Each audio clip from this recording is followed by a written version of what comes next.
इधर देखो, हिमालय पर्वत आसमान को मानो चुंबन ले रही है। इधर देखो, सुरसरी मैया कल कल छल छल करती हुई मधुर स्वर से पढ़ रही है। नारायण नारायण, कितना शोभायमान जगह है इस स्थान पर। अब मुझे प्रभु श्री हरि का ध्यान करना चाहिए।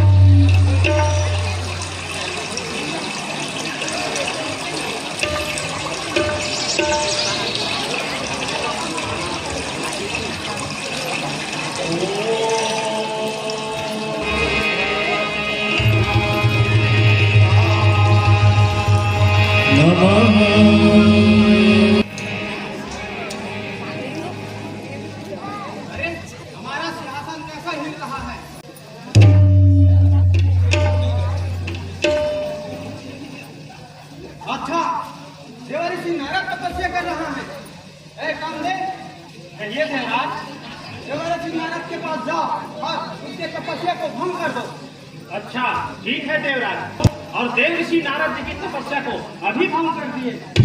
मुझे आज्ञा दीजिए।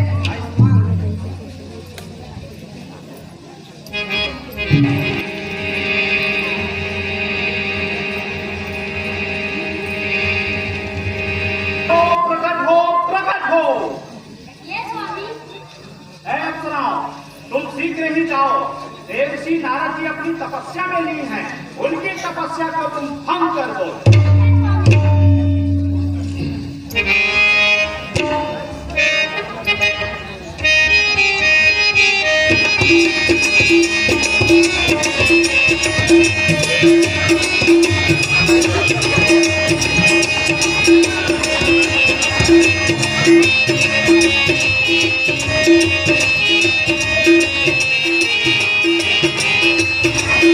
हे महाराज,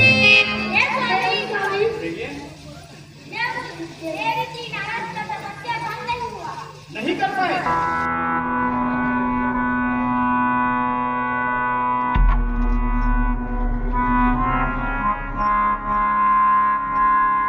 देव ऋषि नारद जी मेरी अपराध क्षमा करो, क्षमा करो, क्षमा करो, जो मैंने आपकी तपस्या भंग करने का साहस किया। कहो, कौन दुस्साहस किया हमारे तपस्या भंग करने के लिए? मुझे देवराज इंद्र ने कहा था आपकी तपस्या भंग करने के लिए। मेरी अपराध क्षमा करो गुरुदेव, क्षमा करो, क्षमा करो, क्षमा करो। अच्छा ठीक है कामदेव जी, हमने आपको क्षमा किया। जाइए। नारायण नारायण,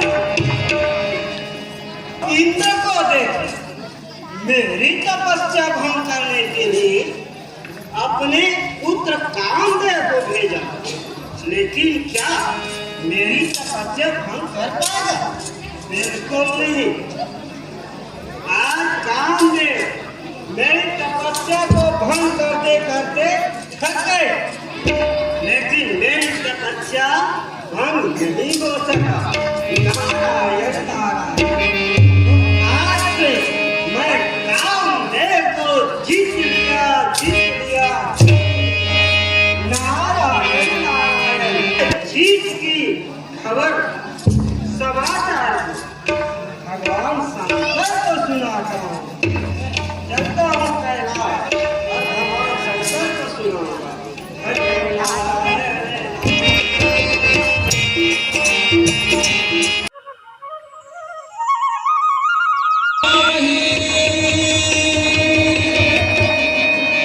गीता का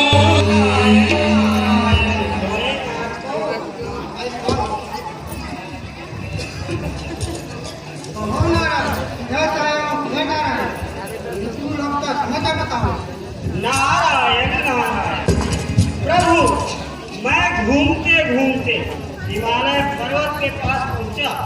वहाँ एक अति रमणीय जगह मिला, जहाँ पे मैं भगवान श्री हरि का तपस्या करने लगा।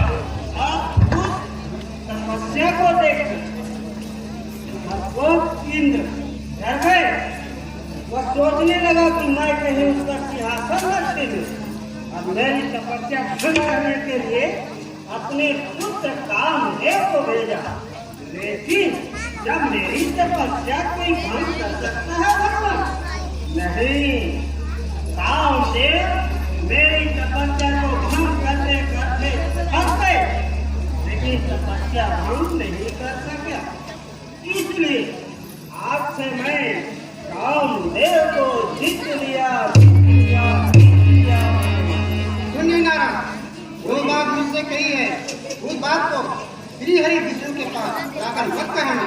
अच्छा ठीक है भगवान, तो मैं चलता हूँ।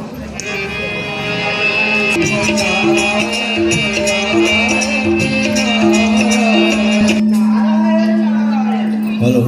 जब गांजा भांग पी के खा के कैलाश में पड़ा रहता है, वो क्या जानेगा किसी की पढ़ाई की बात? मैं अपने पढ़ाई की बात किसी को क्यों नहीं कहूँगा? कहता है भगवान विष्णु को मत बताओ। मैं जरूर बताऊँ, क्योंकि ये तो अपनी पढ़ाई की बात है ना। मैं कामदेव को जीत लिया हूँ, तो इस बात को जरूर बताऊंगा। अब मैं अपने पिता ब्रह्मा के पास जाता हूँ।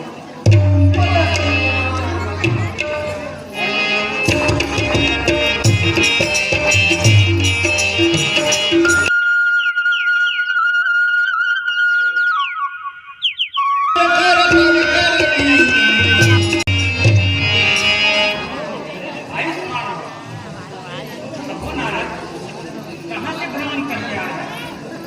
मृत्यु लोक का समाचार करो। नारायण नारायण। पिताजी, मैं घूमते जा रहा था। वहाँ पे एक हिमालय पर्वत के पास अति सुंदर स्थान मिला। उस सुंदर स्थान पे मैं भगवान श्री हरि का ध्यान करने लगा और मेरी तपस्या को देखकर डर गया। और ये सोचकर कि मैं कहीं उनके सिंहासन को न छीनूं, वह मेरी तपस्या भंग करने के लिए अपने पुत्र कामदेव को भेजा। लेकिन मेरी तपस्या भंग नहीं कर सका। इसलिए आज से मैं कामदेव को जीत लिया। नारायण नारायण। हे पुत्र नारद, यह बात जो तुमने मुझसे कही है, वो श्री हरि विष्णु जी के पास जाकर मत कहना।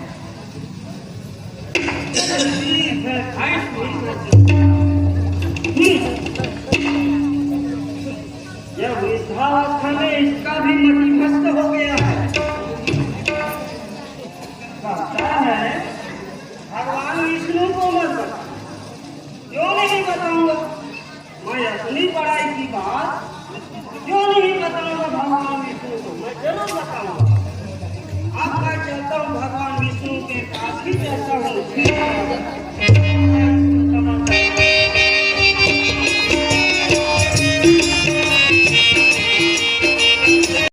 भगवान को आयुष्मान भव। कहो नारद, आज आप बहुत दिनों के बाद वैकुंठ पधारे हैं। प्रभु, आपके कृपा से मैं इधर उधर घूमते ही रहता हूँ। आज मन लगा तो मैं आपके वैकुंठ धाम आ गया प्रभु। वैसे तो नारद, आप हमेशा हमारे वैकुंठ धाम में आते रहते हैं, हाँ सही रहता हूँ। मगर आप आज बहुत ही ज्यादा प्रसन्न दिखाई दे रहे हैं। क्यों नहीं? आपके प्रसन्नता का कारण क्या है? कहो। नारायण नारायण। प्रभु, मैं घूमते घूमते हिमालय पर्वत के पास पहुंचा। वहाँ देखा एक तरफ कल कल छल छल करती हुई दुर्सरी नैया बह रही थी, दूसरे तरफ फूल खिले हुए थे जिन पर भौरे गुंजाए नाच कर रहे थे, और तीसरे तरफ हिमालय पर्वत शोभायमान हो रहे थे। वह चारों दिशाओं से अत्यंत ही शोभायमान था। उस स्थान पर मैं श्री हरि का ध्यान करने लगा और मेरी तपस्या को देखकर नरकोप इंद्र डरकर अपने पुत्र कामदेव को मेरी तपस्या भंग करने के लिए भेजा। लेकिन क्या मेरी तपस्या भंग कर पाएगा भगवान? बिल्कुल नहीं। वो मेरी तपस्या भंग नहीं कर पाया। इसलिए मैं आज से कामदेव को जीत लिया। मेरे भक्त नारद के मन में अहंकार का अंकुरण हो गया है और यह अहंकार वृक्ष बने इससे पहले मैं इस अहंकार रूपी अंकुर को उखाड़ फेंकूंगा। नारायण नारायण चलता हूँ। आयुष्मान भव।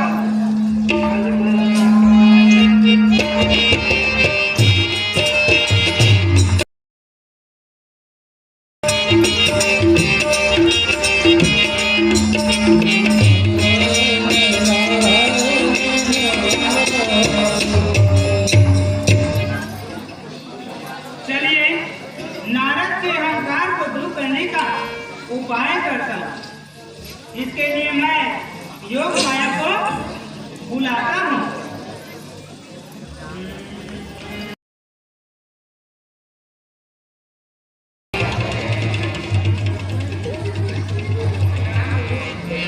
आयुष्मान हो। हे योग माया, मैं एक माया की रचना करना चाहता हूँ, इसीलिए मैंने तुमको बुलाया है। मेरा भक्त नारद जिस रास्ते से जा रहा है उस रास्ते में तुम एक सुंदर नगर का निर्माण करना। उस नगर का नाम होगा सिंह नगर। जहाँ का एक प्रसिद्ध राजा होगा उसका नाम होगा सिलनिधि और उस राजा की अत्यंत सुंदर कन्या होगी। उसकी नाम होगी विश्व मोहिनी। जैसा उनका नाम है विश्व मोहिनी, वैसे ही वो रूप में गुण में सुंदर होगी और विश्व को मोहित करने वाली होगी। जहाँ के पूर्ववासी बहुत ही सभ्य और सुसंस्कृत होंगे। हे योग माया, मेरी आज्ञा से तुम शीघ्र ही माया से उस नगर की रचना करो।